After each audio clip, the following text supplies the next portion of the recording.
ನಮಸ್ಕಾರ. ಬನ್ನಿ, ಇವತ್ತಿನ ಈ ಚರ್ಚೆಯಲ್ಲಿ ಜಪಾನಿನ 8 ಸಣ್ಣ ಆದರೆ ತುಂಬಾನೇ ಪವರ್ಫುಲ್ ಆದ ಅಭ್ಯಾಸಗಳ ಬಗ್ಗೆ ಮಾತಾಡೋಣ. ಇವು ನೋಡಕ್ಕೆ ತುಂಬಾನೇ ಸಿಂಪಲ್ ಅಂತ ಅನ್ಸ್ಬೋದು, ಆದರೆ ಇವು ನಮ್ಮ ಜೀವನದಲ್ಲಿ ದೊಡ್ಡ ಬದಲಾವಣೆ ತರುವ ಶಕ್ತಿ ಹೊಂದಿವೆ. ಮೊದಲಿಗೆ ಒಂದು ಪ್ರಶ್ನೆ: ಟಾಯ್ಲೆಟ್ ಕ್ಲೀನ್ ಮಾಡಿದ್ರೆ ಲೈಫ್ ಚೇಂಜ್ ಆಗುತ್ತಾ? ಏನಿದು ಅಂತ ಅನ್ಸ್ಬೋದು ಅಲ್ವಾ? ಆದರೆ ನಂಬಿ, ಜಪಾನಿನ ಅತ್ಯಂತ ಪರಿಣಾಮಕಾರಿ ಅಭ್ಯಾಸಗಳಲ್ಲಿ ಇದೂ ಕೂಡ ಒಂದು. ಸೊ ಇವತ್ತಿನ ನಮ್ಮ ಚರ್ಚೆಯನ್ನ 4 ಭಾಗಗಳಲ್ಲಿ ನೋಡೋಣ. ಫಸ್ಟ್, ಆ ವಿಚಿತ್ರ ಹ್ಯಾಬಿಟ್ ಯಾವುದು ಅಂತ ನೋಡೋಣ. ಆಮೇಲೆ ಅದು ನಮ್ಮ ಮನಸ್ಸಿನ ಮೇಲೆ ಹೇಗೆ ಕೆಲಸ ಮಾಡುತ್ತೆ, ಆ ಮನಸ್ಥಿತಿ ನಮ್ಮ ಹೊರಗಿನ ಪ್ರಪಂಚದಲ್ಲಿ ಹೇಗೆ ಕಾಣಿಸ್ಕೊಳ್ಳುತ್ತೆ, ಮತ್ತೆ ಕೊನೆಗೆ ಇದನ್ನೆಲ್ಲ ಇವತ್ತಿಂದಲೇ ಹೇಗೆ ಶುರು ಮಾಡೋದು ಅಂತನೂ ತಿಳ್ಕೊಳ್ಳೋಣ. ಸರಿ, ಹಾಗಿದ್ರೆ ನಮ್ಮ ಮೊದಲನೇ ವಿಭಾಗಕ್ಕೆ ಹೋಗೋಣ. ಇಲ್ಲಿ ನೋಡಕ್ಕೆ ಸಿಂಪಲ್ ಆಗಿರೋ ಒಂದು ಅಭ್ಯಾಸ ಮಿಕ್ಕಿದ ಎಲ್ಲ ಅಭ್ಯಾಸಗಳ ಹಿಂದಿರೋ ಫಿಲಾಸಫಿಯನ್ನ ನಮಗೆ ತಿಳಿಸ್ಕೊಡುತ್ತೆ.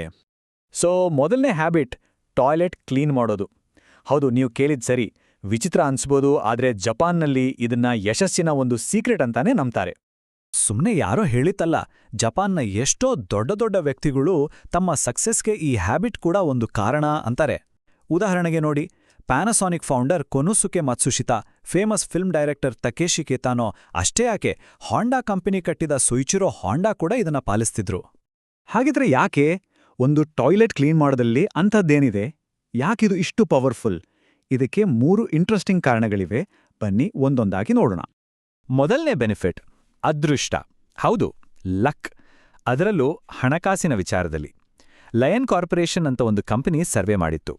ಆ ಸರ್ವೆ ಪ್ರಕಾರ ಟಾಯ್ಲೆಟ್ ಕ್ಲೀನ್ ಆಗಿರೋ ಮನೆಗಳಿಗೂ ಡರ್ಟಿ ಆಗಿರೋ ಮನೆಗಳಿಗೂ ವರ್ಷಕ್ಕೆ ಸುಮಾರು $7,000 ಆದಾಯದಲ್ಲಿ ವ್ಯತ್ಯಾಸ ಇತ್ತಂತೆ. ಅಷ್ಟೇ ಅಲ್ಲ, ಜಪಾನ್ನಲ್ಲಿ ಉಸುಸಾಮಾ ಮ್ಯೋ ಅನ್ನೋ ಟಾಯ್ಲೆಟ್ ದೇವತೆ ಸಂಪತ್ತು ತರ್ತಾಳೆ ಅನ್ನೋ ಒಂದು ನಂಬಿಕೆಯೂ ಇದೆ. ಇನ್ನು ಎರಡನೇ ಬೆನಿಫಿಟ್, ಇದು ನಮ್ಮಲ್ಲಿ ವಿನಮ್ರತೆಯನ್ನ ಬೆಳೆಸುತ್ತೆ. ಯೆಲ್ಲೋ ಹ್ಯಾಟ್ ಅನ್ನೋ ಕಂಪನಿಯ ಫೌಂಡರ್ ಶುಜಾಬುರೋ ಕಗಿಯಾಮಾ ಬರೋಬ್ಬರಿ 53 ವರ್ಷಗಳ ಕಾಲ ಟಾಯ್ಲೆಟ್ ಕ್ಲೀನ್ ಮಾಡಿದ್ದಾರೆ. ಅವ್ರು ಹೇಳ್ತಾರೆ, ನಾನು ಸಾವಿರಾರು ಜನ ಟಾಯ್ಲೆಟ್ ಕ್ಲೀನ್ ಮಾಡೋದನ್ನ ನೋಡಿದ್ದೀನಿ, ಅವರೆಲ್ಲರೂ ವಿನಮ್ರರಾಗಿದ್ದಾರೆ. ಆ ವಿನಮ್ರತೆ ಅವರ ಕೆಲಸದ ಸಂಬಂಧಗಳಲ್ಲೂ ಕಾಣಿಸುತ್ತೆ ಅಂತ. ಎಂಥ ಅದ್ಭುತ ಮಾತು ಅಲ್ವಾ? ಮೂರನೇದು, ನಮ್ಮ ಗಮನ ಅಥವಾ ಅವೇರ್ನೆಸ್ ಜಾಸ್ತಿ ಆಗತ್ತೆ. ಯೋಚನೆ ಮಾಡಿ, ಒಂದು ಬಿಳಿ ಟಾಯ್ಲೆಟ್ ಕ್ಲೀನ್ ಮಾಡಬೇಕಾದ್ರೆ ಸಣ್ಣ ಸಣ್ಣ ಕಲೆಗಳನ್ನು ನಾವು ಗಮನಿಸ್ತೀವಿ. ಹೀಗೆ ಮಾಡ್ತಾ ಮಾಡ್ತಾ ಸಣ್ಣ ಡೀಟೇಲ್ಸ್ ನೋಡೋ ನಮ್ಮ ಕಣ್ಣಿನ ಶಕ್ತಿ ಹೆಚ್ಚಾಗುತ್ತೆ. ಇದು ನಮ್ಮ ಮನೆಯ ಬೇರೆ ಕಡೆರೋ ಗಲೀಜು ಗೊಂದಲಗಳನ್ನು ಗಮನಿಸಕ್ಕೆ ಹೆಲ್ಪ್ ಮಾಡುತ್ತೆ. ಆಗ ನಮ್ಮ ಸುತ್ತಮುತ್ತಲಿನ ಜಾಗ ತಾನಾಗಿಯೇ ಕ್ಲೀನಾಗಿ ಆರ್ಗನೈಸ್ಡ್ ಆಗುತ್ತೆ.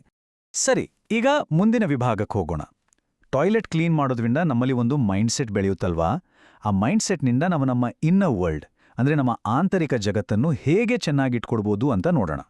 ಜಪಾನ್ನಲ್ಲಿ ಊಟಕ್ಕೆ ಕೂರುವ ಮುನ್ನ ಇತದಕಿಮಾಸು ಅಂತ ಅಂತಾರೆ.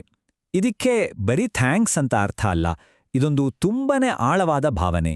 ಅಂದ್ರೆ ಈ ಊಟ ನಮ್ಮ ತಟ್ಟೆಗೆ ಬರೋಕ್ಕೆ ಕಾರಣರಾದ ರೈತರಿಂದ ಹಿಡಿದು ಅಡಿಗೆ ಮಾಡಿದವರ ತನಕ, ಅಷ್ಟೇ ಅಲ್ಲ, ಆ ಆಹಾರದಲ್ಲಿರೋ ಜೀವಕ್ಕೂ ಕೃತಜ್ಞತೆ ಸಲ್ಲಿಸೋದು.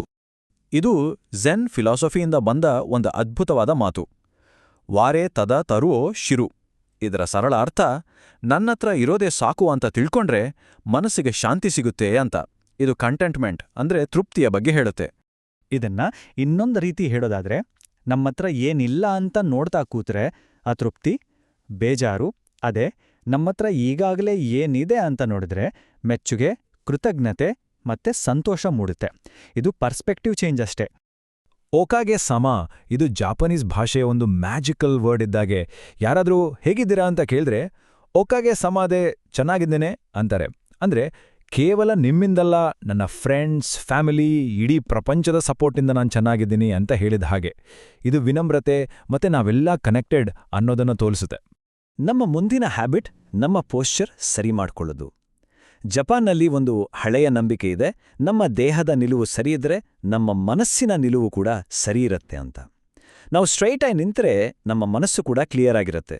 ಅವರು ಧರಿಸೋ ಸಾಂಪ್ರದಾಯಿಕ ಉಡುಗೆ ಕಿಮೋನೋ ಇದನ್ನ ನ್ಯಾಚುರಲ್ ಆಗಿ ಸರಿ ಮಾಡುತ್ತೆ. ಓಕೆ, ಈಗ ನಮ್ಮ 3ನೇ ವಿಭಾಗ. ಇಲ್ಲಿವರೆಗೂ ನಾವು ಬೆಳೆಸ್ಕೊಂಡ ಇನ್ನರ್ ಪೀಸ್, ಆ ಮೈಂಡ್ಸೆಟ್ ನಮ್ಮ ಹೊರಗಿನ ಕೆಲಸಗಳಲ್ಲಿ, ನಮ್ಮ ಆಕ್ಷನ್ಗಳಲ್ಲಿ ಹೇಗೆ ಕಾಣಿಸ್ಕೊಳ್ಳುತ್ತೆ ಅನ್ನೋದನ್ನು ನೋಡೋಣ. ಮನೆಗೆ ಬಂದಾಗ ಶೂ ಅಥವಾ ಚಪ್ಪಲಿ ಬಿಚ್ಚಿಡ್ತೀವಲ್ಲ, ಅದನ್ನ ನೀಟಾಗಿ ಜೋಡಿಸಿಡೋದು. ಇದೊಂದು ಸಣ್ಣ ಕೆಲಸ, ಆದರೆ ಇದರಿಂದ ಒಂದು ಆರ್ಡರ್ ಫೀಲ್ ಬರುತ್ತೆ.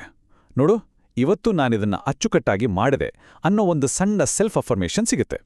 ನಮ್ಮ ಮೇಲೆ ನಮಗೆ ಒಂದು ರೆಸ್ಪೆಕ್ಟ್ ಬರುತ್ತೆ. ನಾವೆಲ್ಲಾದ್ರೂ ಕೂತಾಗ ಎದ್ಮೇಲೆ ಆ ಚೇರನ್ನು ಮತ್ತೆ ಜಾಗಕ್ಕೆ ತಳ್ಳಿಡೋದು. ಫೇಮಸ್ ಬೇಸ್ಬಾಲ್ ಪ್ಲೇಯರ್ ಶೋಹೇಯ್ ಒತಾನಿ ಇದನ್ನ ಯಾವಾಗ್ಲೂ ಮಾಡ್ತಾರಂತೆ. ಇದರಿಂದ ಏನಾಗುತ್ತೆ ಅಂದ್ರೆ ನಮ್ಮ ನಂತರ ಬರೋರಿಗೆ ಅಥವಾ ಆ ಜಾಗವನ್ನು ಕ್ಲೀನ್ ಮಾಡೋ ಸಿಬ್ಬಂದಿಗೆ ಹೆಲ್ಪ್ ಆಗುತ್ತೆ. ಇದು ಬೇರೆಯವರ ಬಗ್ಗೆ ನಾವು ತೋರಿಸೋ ಒಂದು ಕಾಳಜಿ.